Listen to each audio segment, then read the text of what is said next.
श्रेणी पिला को माइल्स एजुकेशन को स्वागत जनाऊँगी पिलाने तुम मानक आज आम कौन पढ़ा विज्ञान जोटा तुम अच्छी कौन षोड़श अध्याय जंगल संपदर आज आम पढ़ा जंगल और प्राकृतिक भारसाम्य जंगल और प्राकृतिक भारसाम्य पूर्वर जी क्लास होइछि किंबा आम नूतन भाव आम चैनल नूतन भाव जोड़ी आम चैनल को कौन करिए प्रथम सब्सक्राइब टे करदेव तापर आम चैनल प्लेलिस्ट को जो प्लेलिस्ट प्रत्येक दिनर तुम सप्तम श्रेणी क्लास अपडेट हो जाए क्लास गुड़ी को कंटिन्यू कर एवं क्लास जदि भल लगे ना तो लाइक गोटे गोटे करदेव सांग मान सहित कौन कर सेयार करदेव ठीक अच्छे पिलाने आदि किसी डाउट हो डेस्क्रिप्शन बॉक्स में कौन अच्छी आमर टेलीग्राम चैनल लिंक रही है व्हाट्सएप ग्रुप रही तुम से जॉइन हो पार और सबकि डाउट क्लीयर हो पार आ लेट करी आज क्लास टी आरंभ करना जंगल और प्राकृतिक भारसाम्य तो रेडी पिला माने देख मुझे कह मन दे शुण है देख कौन कहला किछि वर्ष हैला जंगल हाथीपल गाँ और सहर को आसी धन जीवन नष्ट करुवा आम खबर तुम पढ़ी टेलीविजन देखी से हूँ किछि वर्ष है जंगल हाथीपल गुड़िक गाँ और सहर को आसी धन जीवन नष्ट कर दौरान केतेक प्रजातिर पशु और पक्षी आउ प्राय देखा मिलूना आम वायुमंडलर तापमात्रा बढ़ी चली और वर्ष तमाम गरम लगुच है वायुमंडल कौन हो तापमात्रा वृद्धि हो तापमात्रा वृद्धि होगा सहित कौन आमको प्रचुर परिमाण गरम लगुच बुझिपारछ पूर्वपरी 6 गोटी ऋतु आउ अनुभूत होना जो तुम 6टी ऋतु अच्छी से 6टी ऋतु तुम अनुभूत कर कि ना ना प्रायतः आम 3टी ऋतु को अनुभव करुचे जोटा वर्षा शीत गरम नुहे कि प्रायतः एतिकी मो मत अनुजाई तुम मत केतोटी तुम्हें अनुभव कर मत कमेंट कर जनाओ अनियमित वर्षा हेबा कम समय प्रबल वर्षा होई बन्या हेबा अति अल्प वर्षा होई मरुड़ी हेबा महाबात्या और सुनामी परी भयंकर प्राकृतिक विपर्यय अधिक घटिबा लक्ष्य कर जाउछि देख पिला माने जो तुमर अनियमितता वृष्टि हेबा कम आमर कम समय प्रबल वर्षा हेबा एवं कौन मन वर्षा कौन बन्या हो जिबा एवं अति अल्प वर्षा होई मरुड़ी हेबा महाबात्या हेब एवं सुनामी होउछि ए सब कौन भयंकर प्राकृतिक विपर्यय अधिक हेबार लक्ष्य कराउछि एही सब विपर्यय एबे काहेकि अधिक घटुछि पिला माने ए सब विपर्यय काहेकि घटुछि आगुरु काहेकि एपरि विपर्यय एते बेसी घटु नथिला ए सबुर प्रश्न पृथ्वी सब देशर लोक चिंतार पकाई जे कौन पाई प्राकृतिक विपर्यय अधिक घटुछि मरुड़ी होउछि बन्या होउछि महाबात्या होउछि सुनामी होउछि अनियमितता वृष्टिपात होउछि आमे जो 6टी ऋतु को अनुभूत करि पारना प्रकृतिर सृष्टि के आमे उपभोग करि पारुना जहाँ फले कौन से पशु पक्षी रही पारुनांती विलुप्त हो जाउछंती बुझी पारुछ एवं वैज्ञानिक मानक मतरे कौन अच्छी प्राकृतिक भारसाम्य व्याहत होगा जो एपरी घटुची वैज्ञानिक माने कौन कहते जे प्राकृतिक भारसाम्य कौन घटुची प्राकृतिक भारसाम्य जे प्रकृति सहित किछि खाप खुआई किछि रहूना है खाप खुआई किछि रहूना तेणु कौन प्राकृतिक विपर्यय अधिक होउची एही प्राकृतिक भारसाम्य कौन तुम्हें मन को प्रश्न उठुव सार जो कहले प्राकृतिक भारसाम्य यार अर्थ कौन ना जंगल सह प्राकृतिक भारसाम्यर कौन संपर्क रही मन प्रश्न उठुव तुम निजर चारिपाखर परिवेश को लक्ष्य कर चिंता कले सब उत्तर पाइपर ये जो प्राकृतिक भारसाम्यर अर्थ कौन जंगल सहित प्राकृतिक भारसाम्यर कौन संपर्क रही ए सब तुम्हें चतुर्पार्श्व को लक्ष्य कर तुम्हें निश्चित भाव जापर आमे बास करुवा पृथ्वी अजैव अजैव एपरी दुई प्रकार उपादान को नहीं गठित नुहे कि आम जो बास कर पृथ्वी विभिन्न प्रकार जैव अजैव बुझिपारछ एवं अंगारकाम्ल उद्यान अम्लजान परी गैस ଲୌହ କ୍ୟାଲସିୟମ ପରି ଧାତୁ, ସଲଫର ଫସ୍ଫରସ୍ ସମସ୍ତ ଅଧାତୁ, ଜଳ ବାୟୁ ମାଟି ତାପ ଆଲୋକ ଶକ୍ତି ଆର୍ଦ୍ରତା ଇତ୍ୟାଦି ଅଜୈବିକ ପଦାର୍ଥ ପୃଥିବୀର ଉପାଦାନ ଅଟନ୍ତି। ଏସବୁ ଯେଉଁ ଅଜୈବିକ ଉପାଦାନ ଏସବୁ କ'ଣ ପୃଥିବୀର ଗୋଟେ ଗୋଟେ ଉପାଦାନ ଅଟନ୍ତି, ଯଥା ଅମ୍ଳଜାନ ଉଦ୍ଜାନ ପରି ଗ୍ୟାସ୍, ଲୌହ କ୍ୟାଲସିୟମ ପରି ଧାତୁ, ସଲଫର ଫସ୍ଫରସ୍ ପରି ଅଧାତୁ, ଜଳ ବାୟୁ ମାଟି ତାପ ଆଲୋକ ଶକ୍ତି ଆର୍ଦ୍ରତା ଇତ୍ୟାଦି ଗୋଟିଏ ଗୋଟେ କ'ଣ ଅଜୈବିକ ପଦାର୍ଥର ଉଦାହରଣ ବା ଉପାଦାନ ଗୋଟେ ଗୋଟେ। ସମସ୍ତ ପ୍ରକାର ଉଦ୍ଭିଦ ପ୍ରାଣୀ ଅଣୁଜୀବ ଜୈବିକ ପଦାର୍ଥର ଉପାଦାନ ଅଟେ, ଅର୍ଥାତ୍ ଜୀବନ ଅଛି ଯାହାର ସେ ଜୈବିକ ହେଲା ବା ସଜୀବ ଯେଉଁଟା କୁହାଯାଉଛି, ଜୀବନ ଅଛି ଯାହାର ଆଉ ସଜୀବ ବା ଜୈବିକ ବୋଲି କୁହାଯାଉଛି। ଏହି ଜୈବିକ ଓ ଅଜୈବିକ ଉପାଦାନ ପରସ୍ପର ସହିତ ନିର୍ଭରଶୀଳ। ପିଲାମାନେ এই ଯେଉଁ ଅଜୈବିକ ଆଉ ଯେଉଁ ଜୈବିକ ଉପାଦାନ କ'ଣ ପରସ୍ପର ସହିତ ନିର୍ଭରଶୀଳ ଅଛନ୍ତି ବା ନିବିଡ଼ ସମ୍ପର୍କ ରହିଛି। କେତେକ ପରିମାଣର ଅଜୈବିକ ଉପାଦାନ କେଉଁ ରୂପରେ ରହିଲେ ଜୀବଜଗତ ସୁସ୍ଥ ଭାବରେ ରହିବ ତା ପ୍ରକୃତି ଦ୍ୱାରା ସ୍ଥିରୀକୃତ ହୋଇ ରହିଛି। ବୁଝିପାରୁଛ ପିଲାମାନେ ୟାର ଅର୍ଥଟି, ଯେ ପ୍ରକୃତି ତା ନିଜ ଦ୍ୱାରା ସ୍ଥିରୀକୃତ କରିଦେଇଛି। ତାର ଅର୍ଥ ଯେ ମୋର ଏତିକି ପରିମାଣର ଅଜୈବିକ ଉପାଦାନ ଦରକାର ଯାହାଫଳରେ ଜୀବଜଗତ ସୁସ୍ଥ ରହିପାରିବ। ଯଦି ସେତିକି ପରିମାଣ ଚାହୁଁଥିବା ଆବଶ୍ୟକ ପରିମାଣର ଯେଉଁ ଅଜୈବିକ ଉପାଦାନ ଯଦି ନ ରୁହେ ଜୀବଜଗତ ସୁସ୍ଥ ରହିପାରିବ ନାହିଁ।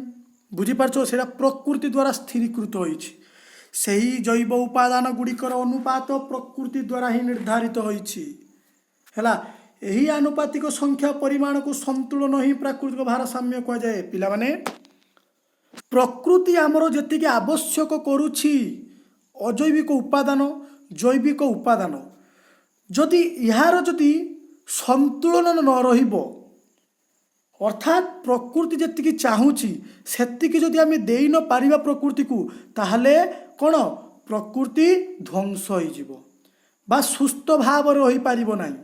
ତେଣୁ ଏ ଯେଉଁ ଜୈବିକ ଉପାଦାନ ଅଜୈବିକ ଉପାଦାନର ସନ୍ତୁଳନକୁ ଆମେ ପ୍ରାକୃତିକ ଭାରସାମ୍ୟ ବୋଲି କହିବା।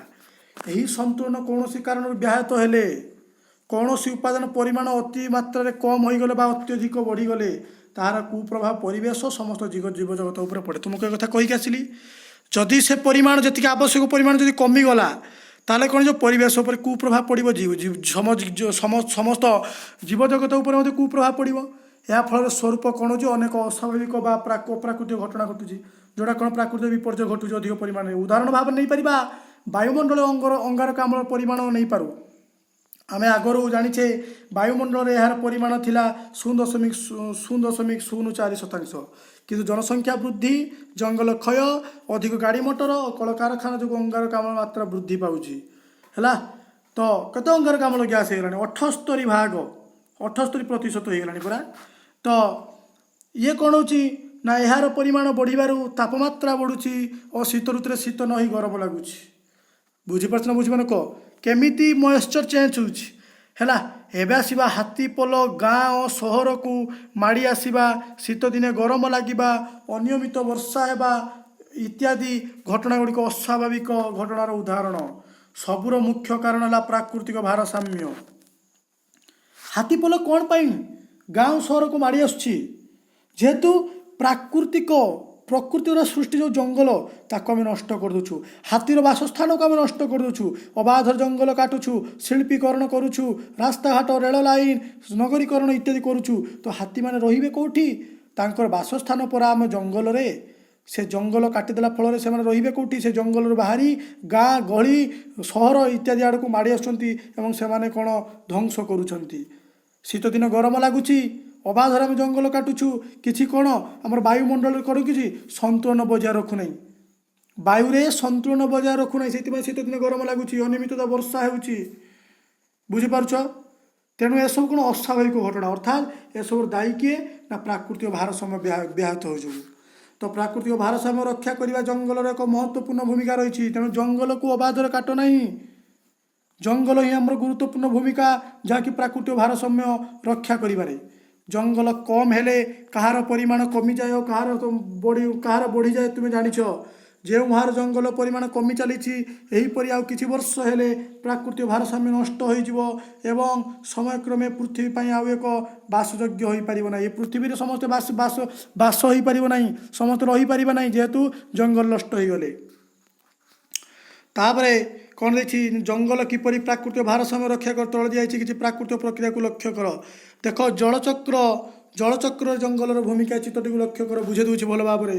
କ'ଣ ହେଉଛି ଦେଖ ମାଟି ରହିଲା ହେଲା, ମାଟିରେ କ'ଣ ହେଉଛି ନା ଆମର ଜଙ୍ଗଲ ବା ଉଦ୍ଭିଦ ତା ମାଟି ଉପରେ ଲାଗି ରହିଲା। ଉଚ୍ଛେଦନ ପ୍ରଣାଳୀରେ କ'ଣ ଉଚ୍ଛେଦନ ପ୍ରଣାଳୀରେ ନା ଆକାଶକୁ କ'ଣ ସେ ଉଦ୍ଭିଦ ଠାରୁ ଜଳୀୟ ବାଷ୍ପ ଯାଇଥାଏ। ଜଳୀୟ ବାଷ୍ପ ଆକାଶରେ ଘନୀଭୂତ ହୋଇଗଲା, ମେଘ ଆକାର ସୃଷ୍ଟି ହେଲା ଏବଂ ବର୍ଷା ଆକାରରେ ତଳକୁ ପଡ଼ିଲା। ସେଇ ଯେଉଁ ବର୍ଷା ଆକାର ଯେଉଁ ତଳକୁ ପଡ଼ିଲା କାହା ଉପରେ ପଡ଼ିବ ମାଟି ଉପରେ ପଡ଼ିଲା। ସେ ମାଟି ଉପରେ କ'ଣ ପଡ଼ିବ ନା ଜଳ ପଡ଼ିବ।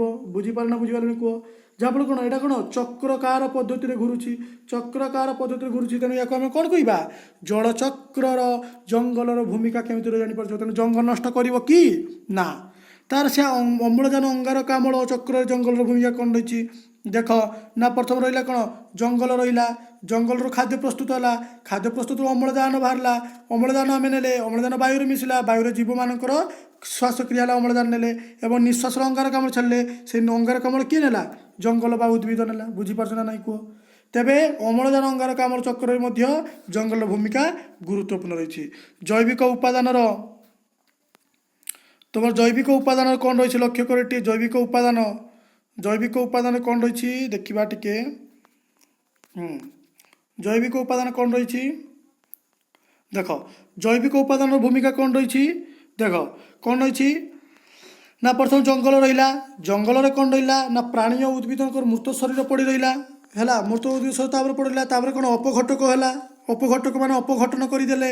ଯାହାଫଳରେ କ'ଣ ବିଭିନ୍ନ ପ୍ରକାର ମୌଳିକ ଯୌଗିକ ଅଙ୍ଗାରକ ସଲଫର ଓ ଯବକ୍ଷାରଜାନ ବିଭିନ୍ନ ଧାତୁ ମୌଳିକ ଯୌଗିକ ଗୁଡ଼ିକ ମାଟିରେ ମିଶିଲା, ମାଟି ହୋଇ ଜଙ୍ଗଲରେ ଲାଗିଲା। ବୁଝିପାରୁଛ ନା ବୁଝାଣ କୁହ। ତେଣୁ ଜଙ୍ଗଲରେ ପୋଷକ ଚକ୍ର ମଧ୍ୟ ଗୁରୁତ୍ୱପୂର୍ଣ୍ଣ ରହିଛି। ବୁଝିପାରୁଛ। ତେଣୁ ଜଙ୍ଗଲ କାଟିବା ଆମର ଭୁଲ।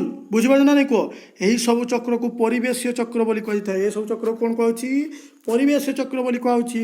ସବୁ ପ୍ରାକୃତିକ ପ୍ରକ୍ରିୟାର ଚକ୍ରରୁ ଜଳ ବାୟୁ ଓ ମାଟିରେ ଥିବା ପୋଷକର ପରିମାଣ ଓ ରୂପ ଠିକ୍ ରଖିବାର ଜଙ୍ଗଲ କିପରି ସକ୍ରିୟ ସାହାଯ୍ୟ କରେ ତୁମେ ଜାଣିପାରିଲେ ଆମେ ସବୁ କଥା।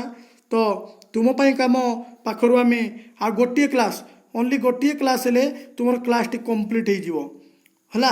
ଗୋଟିଏ ମାତ୍ର କ୍ଲାସ୍ ହେଲେ ଷୋଡ଼ଶ ଅଧ୍ୟାୟଟି କମ୍ପ୍ଲିଟ୍ ହେଇଯିବ। ୟାର ପ୍ରଶ୍ନ ଉତ୍ତର ତୁମେ କରି ଆଣିବ ଦେଖେଇବ, ତାପରେ ତ ପଞ୍ଚଦଶ ଅଧ୍ୟାୟକୁ ଯିବା। ଠିକ୍ ଅଛି। ଆଜିର କ୍ଲାସ୍ଟି କେମିତି ଲାଗିଲା କମେଣ୍ଟ କରି ନିଶ୍ଚିତ ଭାବରେ ଜଣାଅ। ଯଦି ଭଲ ଲାଗିଛି ଲାଇକ୍ କରିଦିଅ, ସାଙ୍ଗମାନଙ୍କୁ ସେୟାର କରିଦିଅ। ଧନ୍ୟବାଦ। ଜୟ ଜଗନ୍ନାଥ। ପରବର୍ତ୍ତୀ କ୍ଲାସ୍ରେ ଭେଟ ହେବା।